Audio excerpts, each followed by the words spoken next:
Gemeinde Rock'n'Roll. So, wir haben jetzt schlappe 20:42 Uhr am Samstagabend.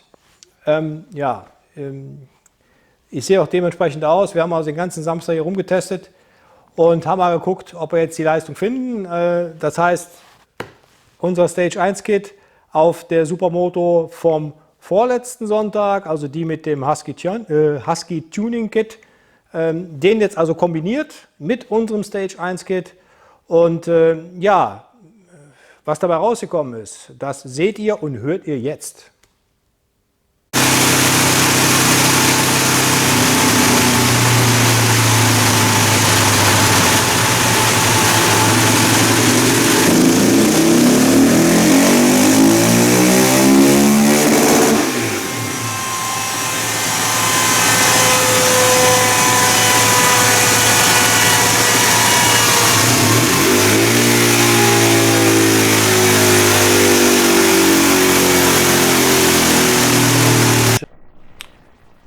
Ja, und rucki zucki, ihr habt es gesehen, 80,2 PS. Wir hatten dann die letzten 3 Messungen hier, 80,2, 80, 80,7.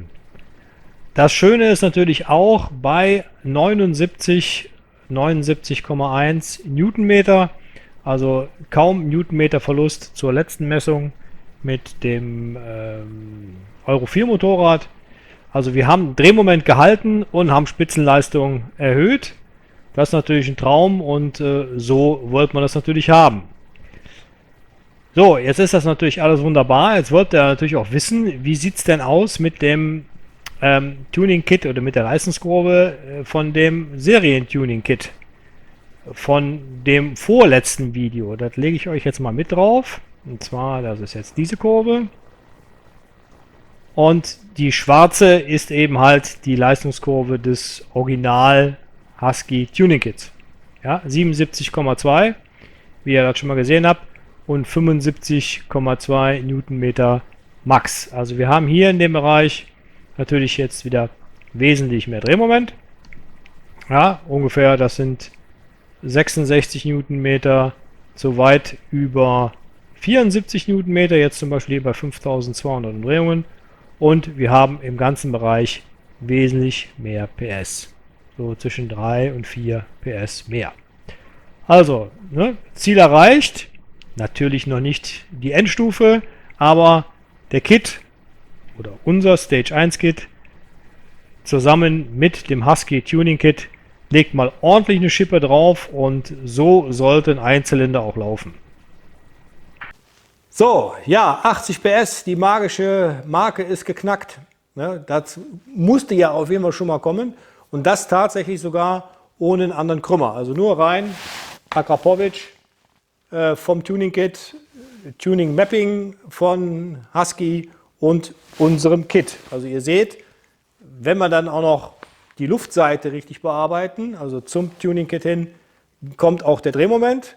Zwar nicht so viel wie bei dem Serienmotorrad, aber da hat man ja auch weniger Spitzenleistung, ist ja klar, macht man Spitzenleistung, fällt Drehmoment, machen wir Drehmoment, fällt Spitzenleistung. Hier haben wir einen guten Kompromiss beziehungsweise das ist natürlich nicht Ende der Fahnenstange. Jetzt geht es natürlich weiter mit Krümmern und anderen Auspuffanlagen. Die natürlich jetzt sehnsüchtig darauf gewartet haben, dass ich noch den Acker runter mache und einen Remus drauf oder halt einen Wings drauf stecke, muss ich leider für heute enttäuschen, weil ich habe keine Lust mehr. Ich will jetzt nach Hause. Ja? Aber keine Angst, geht auf jeden Fall weiter. Auch die nächsten Tage werden wir ja noch ein bisschen das Fahrzeug testen können. Am Montag geht die erstmal wieder zum Kunden, weil der möchte nämlich gerne ein bisschen fahren damit, mit der Rakete. Kann man ja verstehen. Aber wir arbeiten da auf jeden Fall weiter und ja, jetzt zeige ich euch erstmal unseren Kit in voller Breitseite. Allerdings werde ich euch gleich nochmal zeigen, es ist erst ein Prototyp. Prototyp in dem Sinne, wir haben noch, da ist noch ein alter verknitterter Filter drauf, den wir schon zu zig Tests benutzt haben. Und das mit den Schläuchen wird sich auch noch ändern. Aber was sich da ändert, das erzähle ich euch jetzt. So, und hier kommt der Kit. Wie gesagt, ihr seht jetzt hier natürlich den Luftfilter, der ist ziemlich zerballert, wie ich gerade schon sagte. Das ist unser alter Testfilter, weil ja, wir kriegen erst nächste Woche wieder neue, weil ne, BMC leider nicht schnell genug liefern konnte, so schnell wie wir die Dinger hier momentan rausgehauen haben. Ihr seht jetzt hier das Powerrohr, ja, das ist das gleiche wie bei der Duke oder ähnlich wie bei der Duke. Und hier seht ihr jetzt eine Schlauchverbindung, Silikonrohr in wunderschönem Blau. Das ist jetzt ein Samco-Rohr, wer sich ein bisschen vom Autorennsport auskennt, kennt diese Schläuche. Also wie gesagt, Silikonrohre aus dem Autorennsport, allerdings auf Dauer oder für die Serie bei uns zu teuer, weil, ne, wie gesagt, die sind sehr teuer, diese Dinger. Wir haben aber da schon eine bessere Alternative, auch natürlich von BMC, und die kommen dann in einem schönen, lebensbejahenden Schwarz. Ja, ihr seht jetzt hier noch mehrere Schellen, weil wir müssen hier einen leichten Knick vollführen, weil der Rahmen hier etwas anders ist, die Drosselklappe etwas anders steht.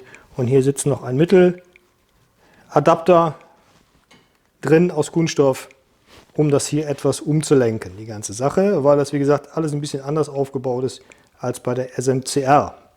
Das große Steuergerät, was diese neuen Modelle ja jetzt haben, sitzt jetzt hier hochkant an der Seite, hier auch mit einem großen Klettband verschraubt. Hier müssen dann noch die Sitzbankklötzchen drauf, die müssen wir noch machen, aber die werden ein bisschen anders sein als die von den normalen Stage 1 Kits. Ihr seht auch hier, der Batteriekasten ist ganz raus. Wir brauchen also den kompletten Platz, auch ohne den alten Kasten. Und die Sicherungen vom ABS sind jetzt hier einfach mit einem Kabelbinder festgemacht. Das war's. Ach ja, der Verschluss, also der Sitzbanköffnungszug, sitzt jetzt hier hinter und den könnt ihr dann, wie ihr das kennt, das haben schon viele gemacht bei der SMCR, haben sich diesen Zug jetzt hier unten reingelegt, damit die Sitzbank nur geöffnet werden kann, wenn man auch den Tankdeckel öffnet. Ne? Hat ja viele Vorteile, auch in puncto Diebstahl. Ist auch ganz einfach, einfach hier rumlegen, das Blech unten abschrauben. Das seht ihr aber dann in der Einbauanleitung im Video. Gut, dann geht's weiter. So, jetzt ist Feierabend, jetzt fahre ich heim, 20:35 Uhr, wie gesagt, reicht jetzt. Und ihr habt jetzt gesehen, wie der Kit aufgebaut ist, dass Leistung auf jeden Fall machbar ist und wie es dann weitergeht, seht ihr dann im nächsten Video, zum Beispiel zum Thema anderer Schalldämpfer, Remus, Wings, wie auch immer, das, was wir noch rankriegen können. Und wir werden dann da natürlich auf jeden Fall weiterarbeiten und natürlich auch mit den Krümmeranlagen, ne? Ganz klar. Was wir schon abgedreht haben, ist auch das Einbauvideo für den Kit. Ne? Das ist also auch schon fertig. Das kommt aber erst dann natürlich, wenn der Kit komplett fertig ist zum Verkauf und er dann bei uns im Shop ist, ne? Damit ihr auch dann zuschlagen könnt. Wer natürlich schon mal sehr starkes Interesse hat, kann uns jederzeit eine E-Mail schicken, ne? Wegen Vorbestellungen etc. pp. Aber jetzt ist wirklich Schluss und ihr wisst, ne, wenn es euch gefallen hat, Daumen da lassen und der Abo-Button kommt hier. Und dann würde ich sagen, bis zum nächsten Mal und tschüss.